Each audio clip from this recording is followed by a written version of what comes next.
Se você pudesse pedir uma coisa para Deus, uma única coisa, se você pudesse fazer um único pedido, qual seria esse pedido?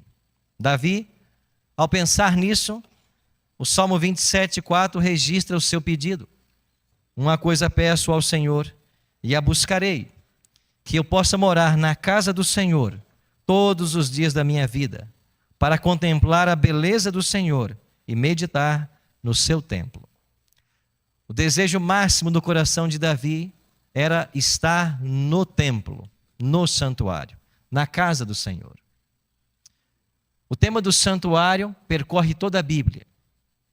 É por isso que a Igreja Adventista, ao estabelecer suas crenças fundamentais, votou como 24ª doutrina o ministério de Cristo no santuário. E na descrição dessa doutrina, nós declaramos de que há um santuário no céu, e nele Cristo ministra em nosso favor, tornando acessíveis aos crentes os benefícios de seu sacrifício expiatório, oferecido uma vez por todas na cruz. Ele, Cristo, foi empossado como nosso grande sumo sacerdote e começou seu ministério intercessório por ocasião de sua ascensão. Em 1844, no fim do período profético dos 2.300 dias, ele iniciou a segunda e última etapa de seu ministério expiatório.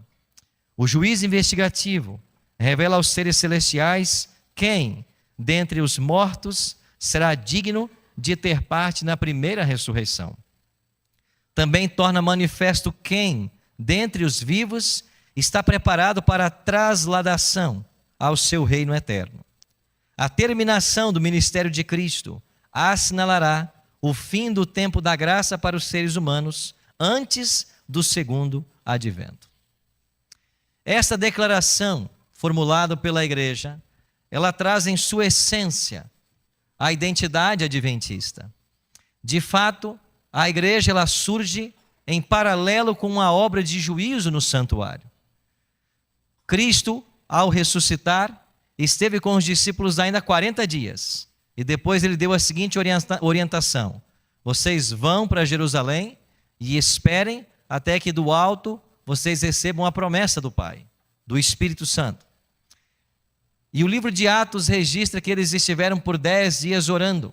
Então completaram-se 50 dias da ressurreição. E na festa de Pentecostes, que acontecia 50 dias após a Páscoa, o Espírito Santo foi dado. E por que ele foi dado? Porque Cristo foi glorificado no céu. E aí, no dia de Pentecostes, Jesus começa o seu ministério sacerdotal no santuário.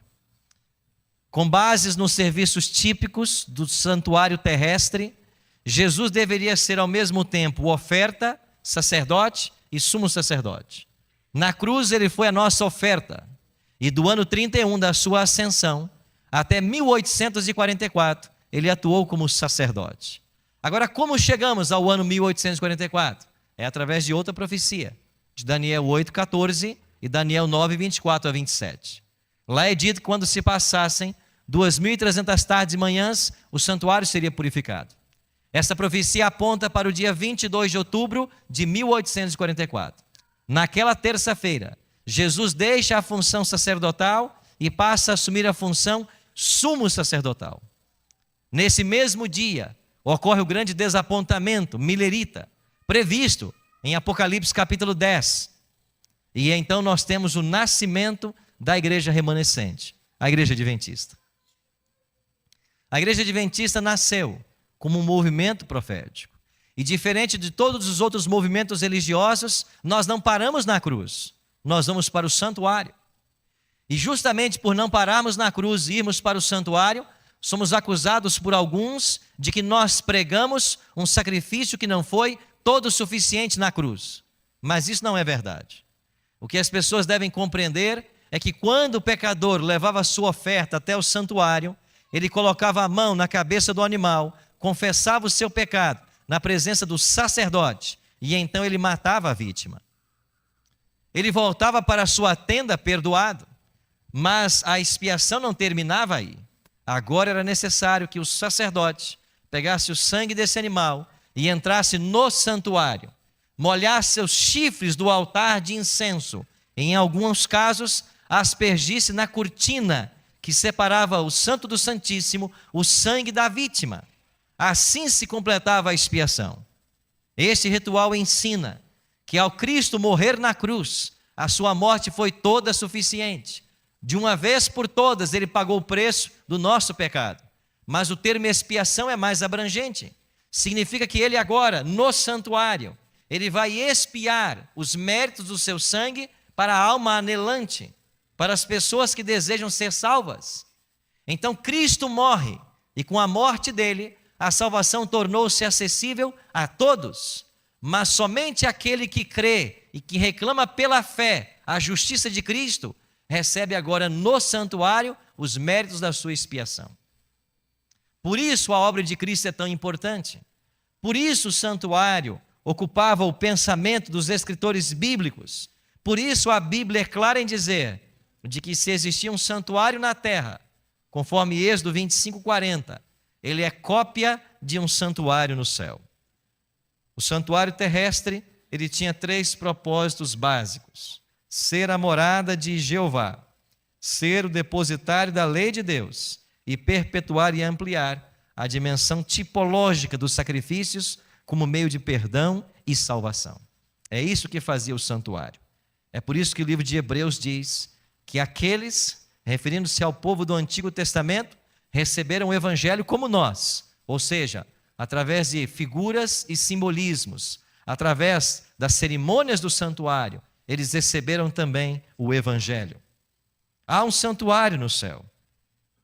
O livro de Hebreus, capítulo 8, que nós lemos os 2 primeiros versos, vai declarar no verso 5: os quais ministram em figura e sombra das coisas celestiais.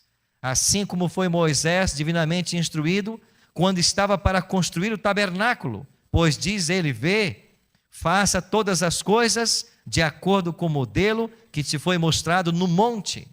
E o modelo visto por Moisés no monte Sinai foi o templo celestial.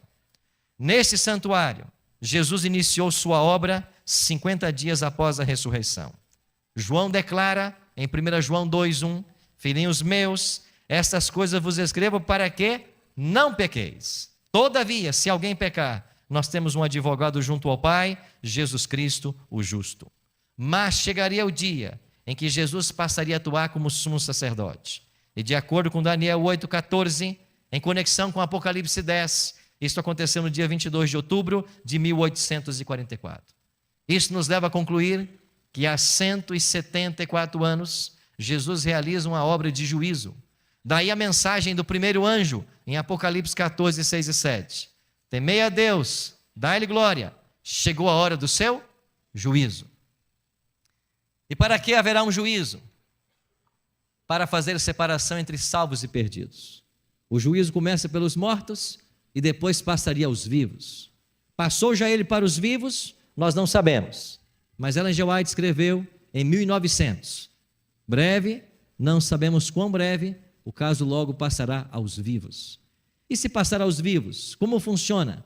O caso dos vivos permanece em aberto, até que finalmente se feche a porta da graça, ou até que a pessoa cometa o pecado contra o Espírito Santo, ou até que a pessoa morra. Porque uma vez morta, o caso está decidido para a salvação ou para a perdição. Isso quer dizer que se você está numa igreja nesse sábado, é porque você sonha com a sua salvação. E isso quer dizer, todos aqueles que estão se preparando para os céus, devem ter seus nomes passados no santuário. E isso quer dizer que a nossa atenção deve ser chamada para o santuário celestial, onde nesse exato momento, nesta manhã de sábado, Cristo está trabalhando por mim e por você. Essa verdade é tão fundamental nas Escrituras, que ela tem sido atacada no Adventismo ao longo mesmo de sua história. Em 1850, vários milleritas, entre eles Schnock e Brinkenhoff, trabalharam contra essa verdade. 40 anos depois, em 1890, Ballinger, Kenwright e Kellogg combateram a doutrina do santuário. 40 anos depois, foi Conrad e Fletcher. 50 anos depois, foi Robert Brinsmead e Desmond Ford. E se a cada 40, 50 anos nós temos uma crise dessa doutrina, quem sabe em 2020 não seja um outro marco de ataque a essa verdade fundamental do adventismo. Essa doutrina é tão verdade, tão importante para os cristãos atuais, que ela é odiada pelo próprio Satanás. E o diabo, segundo Paulo, se manifestaria no tempo do fim para atacar essa doutrina e atacar o ministério de Cristo no santuário celestial. Eu queria que você abrisse sua Bíblia na segunda carta de Paulo aos Tessalonicenses, no capítulo 2, e que você olhasse para os versos 3 e 4. Paulo assim diz, segunda carta aos Tessalonicenses, capítulo 2, versos 3 e 4. Ninguém de nenhum modo vos engane, porque isso não acontecerá, ou seja, Cristo não voltará, sem que primeiro seja revelado o homem da iniquidade e o filho da perdição. Verso 4. O qual se opõe e se levanta contra tudo o que se chama Deus, ou é objeto de culto, a ponto de assentar-se no santuário de Deus, ostentando-se como que se fosse o próprio Deus. Antes que o dia de Cristo chegue, o diabo atacaria essa doutrina, e ele levaria as pessoas a adorar um falso sistema que se colocaria no lugar de Cristo. A expressão anticristo é usada por João em 4 textos em suas cartas. Em geral, é aplicável a todos os opositores de Cristo. Mas Paulo, num sentido particular, ele está dizendo que o anticristo não é apenas um ser que se opõe a Cristo, mas a preposição grega anti dá a ideia daquele que substitui, ou um Cristo apócrifo. De acordo com a visão historicista da profecia, nós chegamos à conclusão de que esse movimento teve seu início na Idade Média. A obra do anticristo atacaria o santuário. Paulo diz que ele se assentaria no santuário de Deus. A palavra naos, grega, usada por Paulo, quer dizer o interior do santuário, em contrário com hieron, que significaria todo o prédio. Ele se sentaria dentro do próprio santuário. Agora, quem na história assumiu esse papel? Foi o papado. O processo de paganização do cristianismo não apenas deitou por terra a verdade do santuário, mas também substituiu suas doutrinas básicas conectadas com o santuário por doutrinas ou ensinos de origem pagã. E nesse ponto, eu queria destacar 2 deles. O primeiro, o sacrifício único e completo de Cristo passou a ser blasfemado, repetido através do sacrifício da missa. O Concílio de Trento definiu: pela consagração do pão e do vinho, opera-se a mudança de toda a substância, do pão na substância do corpo de Cristo, nosso Senhor, e de toda a substância do vinho na substância do seu sangue. Nessa mudança, denominamos a transubstanciação. Essa doutrina da transubstanciação não apenas aplica aos símbolos o seu significado, como diz que o próprio pão torna-se o próprio corpo e o vinho torna-se o próprio sangue. E nesse aspecto, em cada cerimônia, o Cristo novamente é crucificado. A palavra é clara em dizer que Cristo foi crucificado uma única vez e aparecerá sem pecado para os que o aguardam para a salvação. Um segundo ponto de ataque a essa doutrina tem a ver com a intercessão única e exclusiva de Cristo no santuário celestial. Essa intercessão única foi substituída pela mediação de santos, do clero e de Virgem Maria. No Catecismo, na página 273, é declarado: finalmente, a Imaculada Virgem, preservada imune de toda mancha da culpa original, terminado o curso da vida terrestre, foi assunta em corpo e alma à glória celeste. E para que mais plenamente estivesse conforme é seu Filho, Senhor dos senhores e vencedor do pecado e da morte, foi exaltada pelo Senhor como Rainha do Universo. A Assunção da Virgem Maria é uma participação singular na ressurreição de seu Filho e uma antecipação da ressurreição dos outros cristãos. E através dessa crença, o ministério expiatório de Cristo, mediatório de Cristo, é obliterado. E a atenção das pessoas é levada numa outra direção. Satanás profanou o santuário de Deus, obliterando a obra de Cristo. Seu grande engano consiste em apresentar Cristo sobre outra ótica, não vista nas Escrituras. Através de seus ataques na história, podemos perceber o quanto odeia as verdades relativas ao santuário e à obra de Cristo em nosso favor. Mas a mensagem do santuário tem uma conotação positiva, a mais positiva possível. Quando estudamos o tema do santuário e quando compreendemos o juízo, nós entendemos que todos nós seremos um dia levados perante o tribunal, não pessoalmente, mas através de nossos registros. E lá nós teremos uma testemunha fiel e verdadeira que é Cristo, segundo o Apocalipse 3,14. Lá nós teremos um substituto, segundo 1 João 4,10. Lá nós teremos um advogado, de acordo com 1 João 2,1. E nós teremos um justo juiz, de acordo com João 5,22, que é o próprio Jesus Cristo. Mas se isto ainda não for suficiente, nós temos que implorar. E implorar na Bíblia é um termo legal. Apresentar evidências. E a única evidência que nós vamos apresentar é Jesus Cristo e os cravos em suas mãos. Mas não se preocupe, a mente do Pai não pode ser mudada.